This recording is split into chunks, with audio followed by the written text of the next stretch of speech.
between the very forces, internal and external, that they now have to ask for patience. I remember when the deputy president spoke immediately after being sworn in at Kasarani, the first appeal was for Kenyans to be patient. Yet when they were campaigning, they did not, take Kenyans through the motions of how this will happen. And so there's a sense in which Kenyans feel that they were cheated. You remember during the campaigns, there was all these things about Utapeli. Now, if Utapeli means what I know it to mean, then what we are witnessing is the real one. This is the real Utapeli, because you don't tell people that, and even accuse the government, then under President, the former President Kenyatta, of increasing, of introducing subsidies to get Kenyans to vote for the side he favored, only for you to come around and say, subsidies get taken advantage of. In other words, you're saying, I have no capacity to streamline any corrupt dealings and poor implementation of subsidies that if they were to continue. And so Kenyans are hurting. I saw ordinary Kenyans being able to relate the increases in prices of oil and electricity to their day-to-day lives. There was this fella who is a shoeshiner and saying, I must have electricity in the house. Now the same amount of, 500, I think it was 500, that I've been using to get 22, units, is now giving me 18 point something, which means it will last a few days earlier. And so Kenyans want solutions. They voted on the basis of those manifesto. You see, when politicians take to the rostrum to reduce their manifestos in a language that ordinary folks can understand, you cannot say that they did not vote on the basis of manifesto. There is a way in which the messaging by the political class, and especially those who won, spoke to the emotions of Kenyans. And the emotions of the Kenyans at that time was that this government, this outgoing government is not sensitive to our plight. This outgoing government has made life difficult for us. Yes, there are good roads, but people don't eat roads. I remember hearing Kenyans saying that. Now, they thought that changing that government with this one, which has been in power anyway, the two top gentlemen, one has been the deputy president, one has been an elected MP on the party that has been ruling until the 13th of September. Now they have succeeded. We could actually say the Jubilee government has succeeded itself in the name of Kenya Kwanza. Let him finish. Let him finish. Let me finish. I know the whole money. Yeah, no. The whole money. I mean, not the same thing. Whether you are here slightly ahead of me, so you cannot trust you can't tell him to come late. No. Lateness is I'm saying that whatever you have been saying, even though you are ahead of me, does not make sense to Kenyans. What makes sense to Kenyans is that they want cheap food, they want affordable standard of living to go down. And if the means of production like oil and electricity have gone up, then they are bound to feel that they have been cheated of their votes. I don't think so. All right. I wanted just to also, maybe even as we're winding up on the issue of the fuel prices or the subsidy, because it is inevitable. We are going the subsidy way. So if we're going the subsidy way, we'll have first a bust. And how long that bust will be, not really a bust, and how long that bust will be is a question.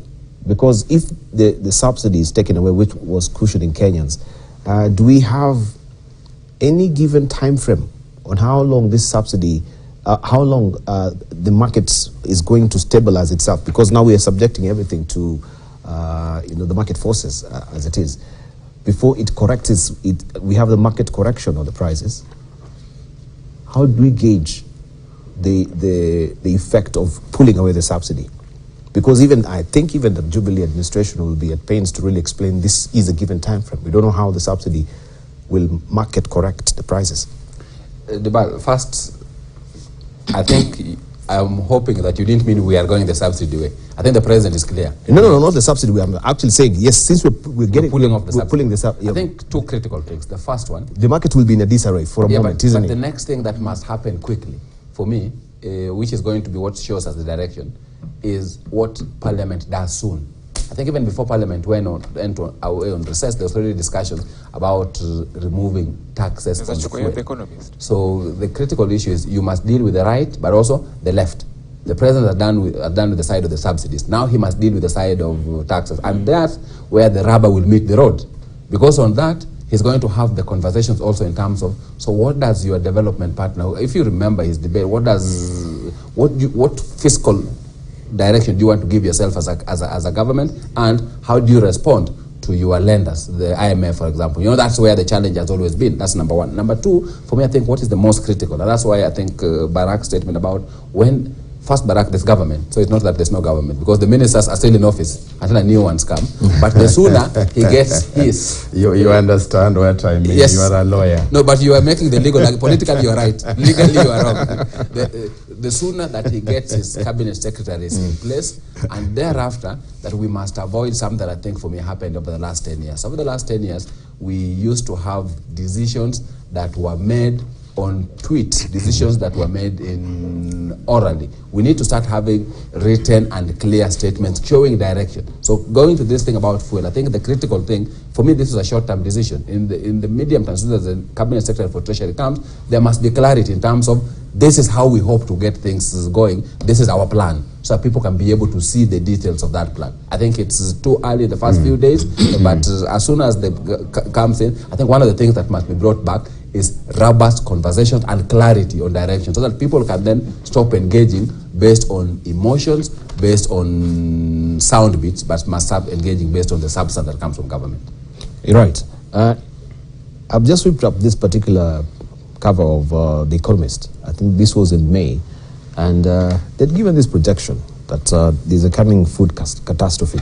And if you look at that tweet, I presume it is, if you could see just the graphics there. That's good. Yeah, if I can zoom in, what would you see there? It's actually just skulls at the end of the day.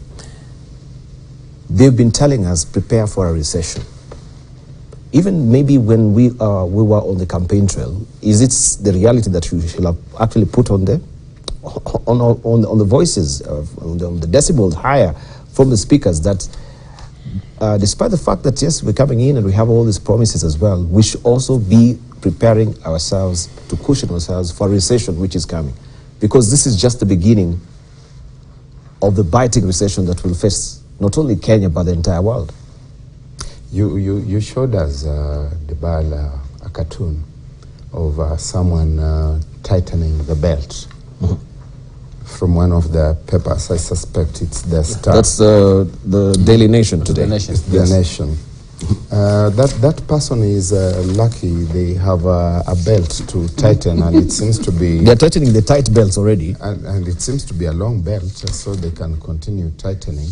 Sometimes there's no belt to tighten. And that is the context in which we find ourselves. It doesn't seem to matter to me very much that we talk about subsidies or we talk about taxation. The bottom line is the same. You're going to the same empty pot, and you're trying to find a name to give the emptiness. To be able to provide subsidies, you need to actually have that extra capacity within the financial kitties to address that. To reduce taxes, you must be having the capacity to meet other needs, public needs or public funded needs within the national treasury. So it doesn't matter what solution you attempt to do.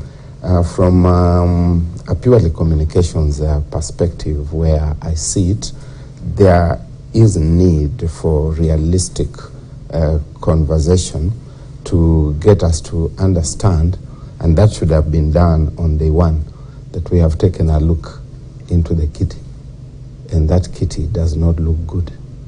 I think the Deputy President attempted that. He probably did it in a rather brusque manner, but that is the kind of message that needed to be spruced up and to be communicated to Kenyans, that it is going to be tough before it can become softer.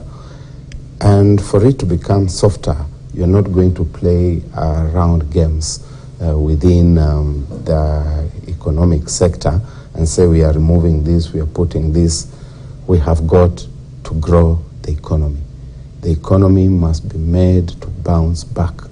The President's message on agricultural intervention, the inputs, the cost of inputs, the return of extension officers, and the like, the generation of food security, the addressing of the cooperative sector. I think that message was there.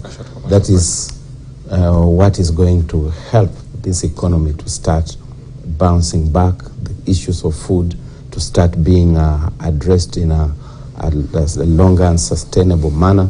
And it cannot happen on day one. And I know that Churchill Suba is feeling very good, saying that there was someone who was holding the tiger by the tail. They have moved away.